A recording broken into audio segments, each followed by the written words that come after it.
Vejamos agora um exemplo de como trabalhar com NumPy e Pandas juntos para manipulação de dados. Me acompanhe.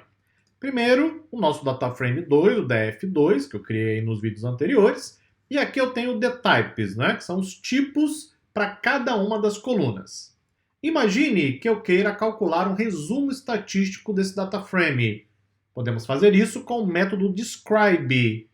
Observe que tem abre e fecha parênteses, ok? Isso indica que é um método. Quando não tem abre e fecha parênteses, normalmente é um atributo. Não é uma regra única. Às vezes você tem método que não tem abre e fecha parênteses, mas utilize isso como ponto de partida. Pois bem, eu vou chamar então o método describe e faço um resumo estatístico. Opa, só retornou 2 colunas, mas meu DataFrame tem 4 colunas. O que aconteceu? Vou explicar para você. Primeiro, o que tem nesse resumo estatístico?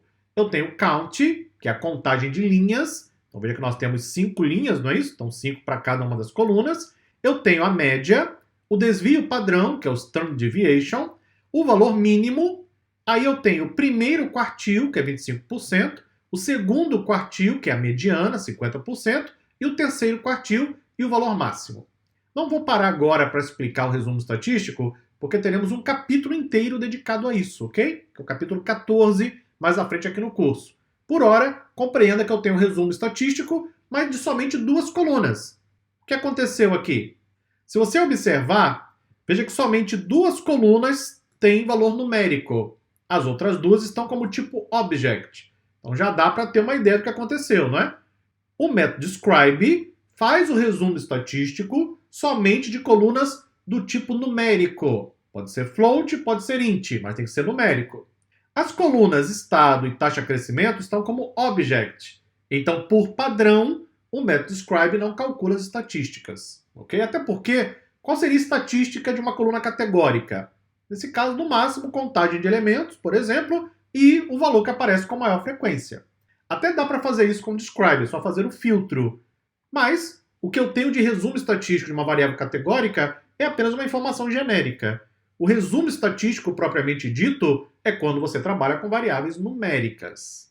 Pois bem, vamos então fazer o seguinte. Vamos preencher essa coluna taxa crescimento com a ajuda do NumPy. O que eu vou fazer? Primeiro eu vou verificar. Tem valor NA no meu DataFrame? Vou perguntar. Querido interpretador da linguagem Python, esse DataFrame do Pandas, isNA, tem valor ausente? NA é not available. Ou seja, eu sei que é meio paradoxal, ok? Tem valor ausente, mas como assim? Se o valor está ausente, não tem nada, não é? Sim, o valor ausente significa ausência de informação. Isso está acontecendo no DataFrame? É essa a interpretação. Aí eu vou perguntar, o interpretador vai responder, olha, aonde tem valor ausente, eu coloquei true, verdadeiro. Aonde não tem, eu coloquei false. Então, o que nós podemos constatar? Que sim, a coluna taxa crescimento, ela tem valor ausente. Se você quiser olhar somente para a coluna, é só aplicar o filtro, como eu já ensinei para você, filtrar por coluna, e chama o isNA. Perfeito. Eu então vou usar o NumPy para preencher esses valores NA. Tenho que importar o pacote, não é? Cada vez que eu utilizá-lo, vou importar usando o apelido carinhoso NP, e vou fazer o seguinte. Vou preencher taxa crescimento do meu DataFrame com um range de valores criado através da função arrange do NumPy. Olha só que legal. Então, estou usando os dois juntos, não é?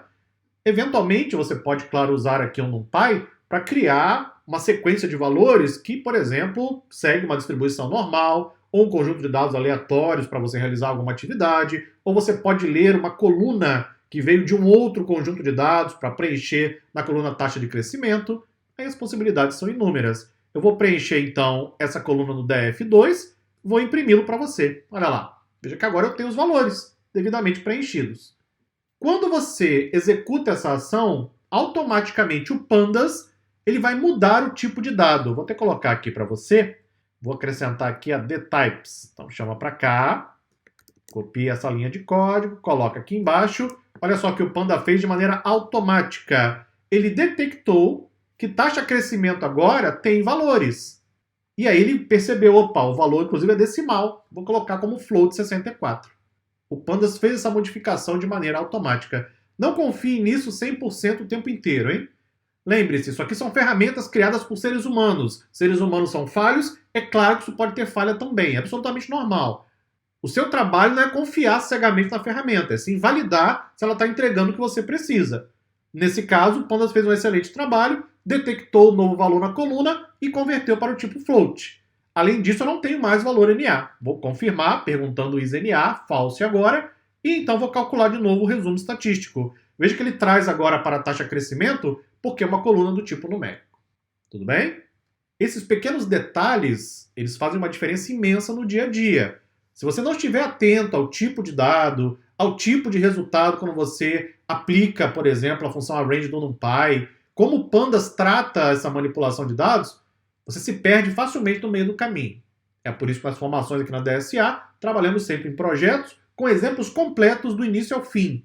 Sempre trazemos da concepção do problema até a entrega do resultado. No meio do caminho, temos que manipular dados. Eu sempre dou muita ênfase a isso nos cursos que eu ministro. Porque não adianta você criar um modelo estatístico, um modelo de machine learning, o gráfico mais lindo do planeta Terra com dados errados. Não adianta. Os dados têm que estar devidamente manipulados, organizados, limpos, processados.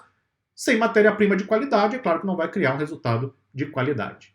E o Pandas tem vários detalhezinhos, como você pode perceber no início, né? Estamos aqui no início ainda deste capítulo, temos muito mais pela frente. Me acompanhe no próximo vídeo. Até lá!